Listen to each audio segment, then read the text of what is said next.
Vejamos agora como usar o Excel para fazer um teste Q² para a homogeneidade. O teste Q² para a homogeneidade aplica-se sobretudo quando nós pretendemos comparar populações no que se refere a uma dada característica e à sua proporção dentro das populações em estudo. Imaginemos, por exemplo, que pretendemos saber ou estudar a opinião dos nossos eleitores antes e após as eleições. Isto depois do governo aplicar determinadas medidas de austeridade, por exemplo. Imaginem que foram inquiridas um total de 400 pessoas antes das eleições e, novamente, as mesmas pessoas após as eleições, depois da aplicação dos programas de austeridade. Então vejamos a opinião de cada uma delas relativamente ao governo, quer a favor, quer contra o governo. E então verificou-se que dessas 400 pessoas, por exemplo, antes das eleições, 166 eram a favor, 16 eram contra. Isto antes das eleições e depois das eleições. Ou seja, 166 pessoas eram a favor antes e a favor depois. 34 eram a favor antes e passaram a ser contra depois. 16 eram contra antes e passaram a ser a favor depois das eleições. E 184 eram contra antes e mantiveram-se contra depois. Ou seja, temos um total de 400 pessoas. Ou seja, 200 pessoas eram a favor antes das eleições, 200 pessoas eram a favor eram contra o governo antes das eleições. No que se refere a depois das eleições, 182 eram a favor e 218 eram contra.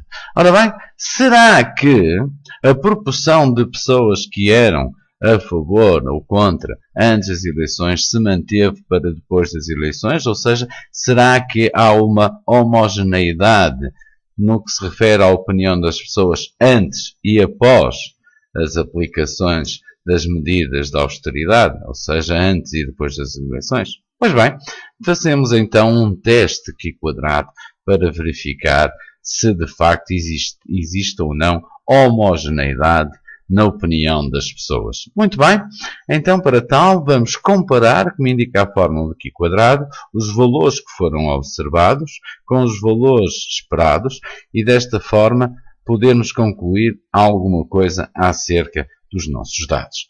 Muito bem, vamos então calcular os valores esperados, ou seja, vamos copiar e vamos pular. Muito bem, vamos então aos nossos valores esperados. Vamos apagar estes valores que estão aqui. E então, a que serão iguais os nossos valores esperados? Ora bem, se olharmos para a definição da fórmula, será nem mais nem menos do que a soma, o valor esperado em cada uma das células, será a soma por linha vezes a soma por coluna a dividir pelo total de observações. Muito bem, então o valor esperado do favor antes e favor depois será igual, nem mais nem menos, à soma por linha, ou seja, 200, vezes a soma por coluna, 182, a dividir pelo total de pessoas inquiridas, a dividir por 400. Ou seja, significa que o valor esperado seria de 91 pessoas. No que se refere aos valores contra, a mesma coisa, igual à soma por linha, ou seja, 200, soma antes das eleições a favor, 200, vezes soma por coluna, soma dos valores contra depois das eleições, a dividir pelo total. E agora repetimos o raciocínio para as outras células. Será igual à soma por linha, vezes a soma por coluna, a dividir pelo total. E agora, a mesma coisa para a última célula, que será igual à soma por linha, a dividir pela soma por coluna, a dividir pelo total. Muito bem. E aqui temos nem mais nem menos do que, suponho que há aqui um engano. Muito bem, está aqui. Vezes. Ok, 109. Muito bem. Então, reparem, vamos agora comparar os valores observados e esperados segundo a fórmula de Q². Ou seja, vamos construir o nosso Q quadrado, que será o somatório duplo dos valores observados menos esperados ao quadrado a dividir por valor esperado. Ou seja, igual ao valor observado menos o valor esperado ao quadrado a dividir o valor esperado. Ou seja, 61,81. Da mesma forma, vamos repetir o raciocínio. Reparem, basta-nos arrastar a célula e agora arrastar as células. E aqui temos os valores correspondentes. Muito bem, vamos agora somar duplamente, ou seja, somatório por linha, arrastamos e temos somatório desta linha, somamos os dois e temos nem mais nem menos do que o somatório do somatório. E aqui está o nosso valor do Q quadrado.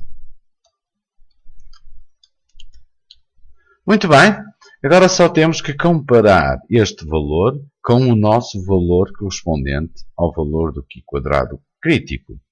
Ora bem, a primeira questão a ter em consideração é quantos são os nossos graus de liberdade. Qual é o nosso GL? Muito bem, segunda fórmula, nem mais nem menos do que o número de linhas, ou seja, 2 menos 1, ou seja, 2 menos 1 dá 1, vezes o número de colunas menos 1, ou seja, 2 colunas menos 1 dá 1. 1 vezes 1 dá 1, quer dizer que temos 1 grau de liberdade. Quanto ao nosso erro, vamos supor que estamos a trabalhar com um erro de 5%, ou seja, quer-se fazer um teste de homogeneidade com um erro de 5%, 0,05. Ou seja, vamos à nossa tabela Q quadrado, correspondente a um erro de 5% e a um grau de liberdade 1, e vamos ver o valor crítico, ou seja, aquele que vai delimitar a nossa região de rejeição. Muito bem, Q quadrado 1, correspondente a 5%. 3,84146. 3,84146. 3,84146.